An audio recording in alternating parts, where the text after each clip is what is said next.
ये कहानी है राधापुर नामक गांव की, जहां एक गरीब किसान रहता था। उसका नाम था शिव और उसके साथ उसके दो बच्चे थे। एक का नाम था राधा और दूसरे का नाम था कृष्ण, और उसकी पत्नी का नाम था रामकली।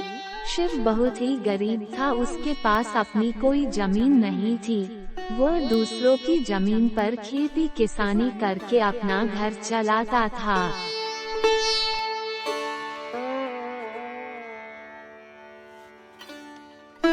अजी आज कुछ कमा कर लाए हो कि नहीं?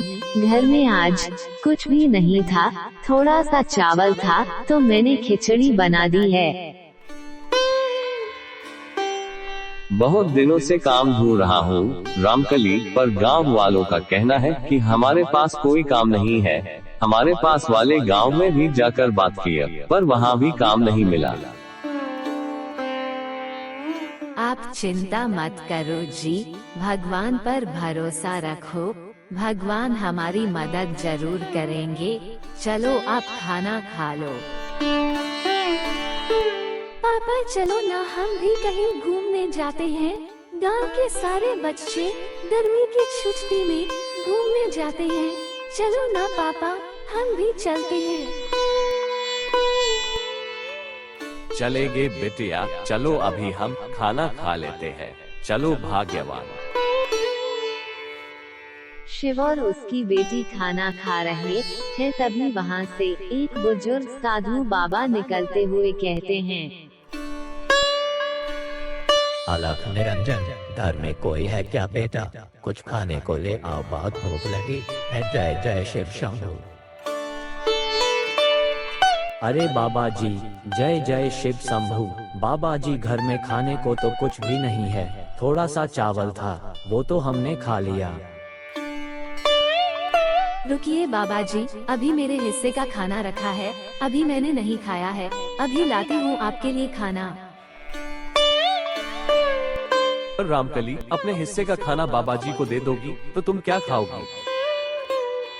रुकिए जी, हमारे घर कोई आए और भूखा चला जाए, मैं ऐसा नहीं होने दूंगी। रामकली अपने हिस्से का खाना बाबा को लाकर दे देती है और बाबा खा लेते हैं। बेटा, तुमने मेरी मदद की है। मेरे पास तुम्हें देने के लिए कुछ नहीं, बस मेरे पास ये छोटी सी चक्की है, ये ले लो, तुम्हारे काम आएगी। बाबा उन दोनों को चक्की देकर चले जाते हैं।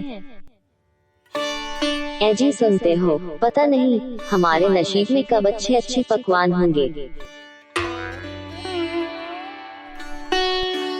अरे भाग्यवान, ये ढेर सारे पकवान कहाँ से आ गए? अजी मुझे तो लगता है वह कोई संत या बाबा नहीं, वो साक्षात भगवान आए थे, और ये मामूली चक्की नहीं जी, ये कोई जादुई चक्की है। जी इस चक्की से गुलाब जामुन मंगवाओ ना, मेरा बहुत दिनों से गुलाब जामुन खाने का मन कर रहा है।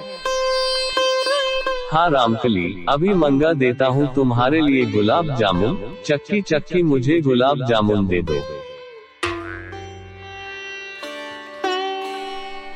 फिर क्या, उस चक्की से गुलाब जामुन निकल आए और सभी लोगों ने उस दिन पेट भर के खाया और सब लोग सो गए।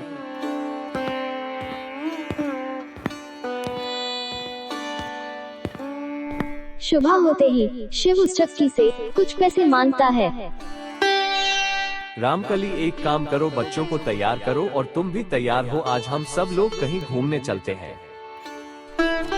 और फिर सब लोग शहर की ओर निकल जाते हैं घूमने के लिए।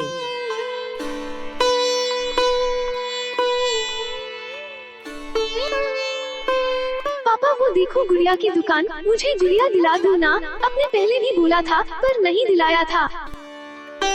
अरे भैया जी, ये वाली गुड़िया कितने की है? बाबूजी बस 20 रुपए की है। ठीक है भैया जी, दे दो। अरे रामकली, तुम क्यों इतनी शांत हो? तुम भी अपने लिए कुछ ले लो। वो देखो कितने अच्छे अच्छे कपड़े हैं, वहाँ पर चलो चलते हैं। अरे भाई कोई दूसरा देख लो, वो तुम जैसे लोगों के लिए नहीं है, वो बहुत महंगा है। रहने दो जी, हम कोई दूसरी दुकान में चल के देख लेते हैं। भैया जी कितना दाम है इसका? 2000 रुपये है इसका दाम।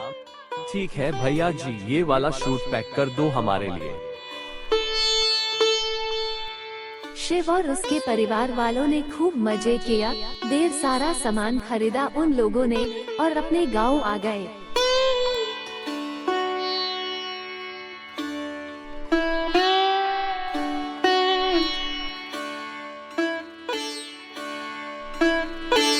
अजी मैं क्या कहती हूँ, क्यों ना हम इस चक्की की मदद से कुछ पैसे मांगकर अपनी किराने की दुकान खोल ले।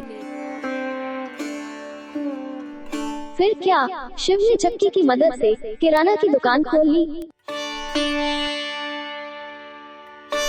और उसकी दुकान काफी अच्छी चलने लगी और वह कुछ ही दिनों में काफी अमीर हो गया। इस गांव में बिरजू नाम का एक सेठ था जो बहुत ही लालची था। अरे राम, गांव वालों को क्या हो गया है? शिव हर दूसरे दिन हमारे यहाँ आता था पैसा मांगने, अभी बहुत दिन हो गए कोई आया नहीं। पैसा मांगने गांव में जाकर पता कर, आखिर गांव वालों को हुआ क्या है। तभी रामू गांव की ओर निकल जाता है और शिव के घर के पास छुप कर देखता है और वो सारी बात जाकर सेठ जी को बताता है। दूसरे दिन जब शिव के घर वाले सब सो जाते हैं तो रात को बिरजू आता है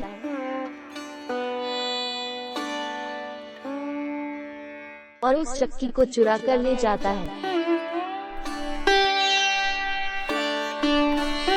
और बिरजू अपने घर वालों को कहीं दूर लेके जाने लगता है।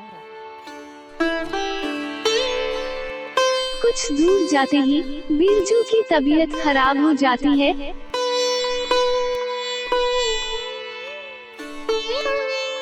और वो लोग अपने घर वापस आ जाते हैं। क्या हो गया जी आपको, कुछ तो बोलो। इसीलिए कहती हूँ ये लालच करना छोड़ दो, लेकिन आप वो की सुनते ही नहीं हो। तभी कुछ दिनों बाद बिरजू ठीक हो जाता है। अरे कम्मो कहाँ हो? मुझे थोड़ा सा पानी दे दो, मुझे तो लगता है कम्मो मैंने चक्की चुराया, इसी वजह से मेरी तबीयत खराब हो गई। ये ऐसी वैसी चक्की नहीं है कम्मो, ये जादुई चक्की है। हाँ लाती हूँ जी पानी। पता नहीं आपको क्या हो गया था, मैं तो बहुत डर गई थी। तभी बिरजू ने फैसला किया कि वह चक्की शिव को वापस दे देगा और वह सारे गलत काम छोड़ देगा।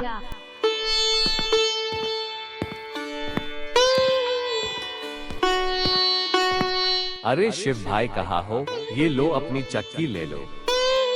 अरे सेठ जी, ये चक्की आपके पास कहाँ से आ गई? मुझे माफ कर देना शिव भाई, मैंने ही तुम्हारी चक्की चुराई थी, मुझे माफ कर देना, मेरे मन में लालच आ गया था। अरे सेठ जी, माफी मुझसे नहीं भगवान से मांगो, आपके लालची मन और आपके बुरे कामों ने आपको दुखी कर रखा है। तभी बिरजू चक्की शिव को देकर अपने घर आ जाता है और वो अपने सारे गलत काम छोड़ देता है और वो खुशी खुशी रहने लगता है।